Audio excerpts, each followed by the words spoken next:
Craywan တသားမီအားလုံးပဲမင်္ဂလာပါဒီချိန်မှာတော့ဒီချိန်ကဒီနေ့မှာတော့ Craywan Unit 7မှာပါတယ် fruit အကြောင်းလေးကိုသင်သွားမှာဖြစ်ပါတယ်ဟုတ်ပြီဒီချိန်ပြောနေတဲ့ fruit ဆိုတာဘာလဲ fruit ဆိုတာကသစ်သီးများလို့အဓိပ္ပာယ်ရပါတယ်ဒါတို့သမီးတို့စားဖို့နေတဲ့သစ်သီးတွေကဒီမှာပုံထဲမှာလည်းပါတယ် apple banana lime mango orange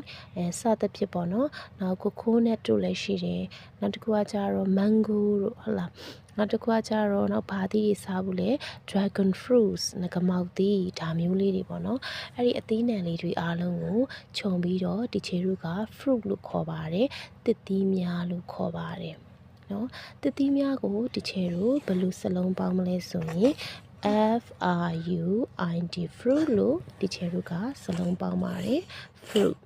ဟုတ်ပြီနော်ဒါဆိုရင်ဆက်ပြီးတော့ကြည့်ရအောင်ကဲဒီစကားလုံးမှာဒီနေ့ lesson 1မှာဒီချေသင်ချင်တာကထိုရသည်ပန်းသီးတစ်လုံးဖြစ်သည်ထိုရသည်ငပြောသီးတစ်လုံးဖြစ်သည်ထိုရသည် lime တမြသီးတစ်လုံးဖြစ်သည်ထိုရသည် mango တည့်သီးတစ်လုံးဖြစ်သည်ထိုရသည် an orange ဆိုတာကလိမ္မော်သီးတစ်လုံးဖြစ်သည်ဆိုတာလေးကိုညွှန်းပြချင်တာဖြစ်တယ်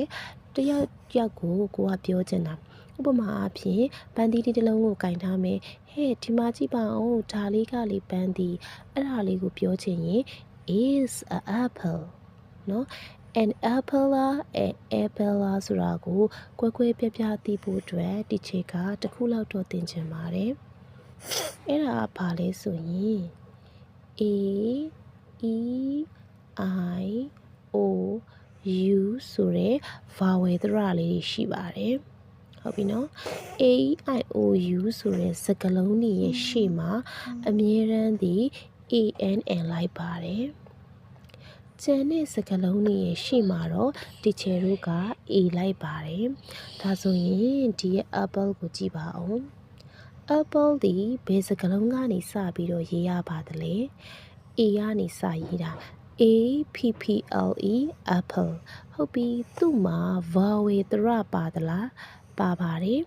A ပါဟုတ်တယ် A ပါတဲ့အတွက်ကြောင့်မလို့ဒီချေတို့ကသူ့ကိုပြောတဲ့ခါကျရင်ဘယ်လိုပြောမလဲ is an apple လို့ပြောရပါမယ် is a apple လို့တော့ပြောလို့မရပါဘူး is an apple ဘာလို့လဲသူကဒီမှာ A ဆိုတဲ့သရလေးပါနေတာဖြစ်တဲ့အတွက်ကြောင့်မလို့ဖြစ်ပါတယ်ဟုတ်ပြီနော်နောက်တစ်ခုစကားလုံးတစ်လုံးကိုကြည့်ရအောင်ဒါဆိုရင်ဒီမှာ banana မှာဆိုရင်ဘာနဲ့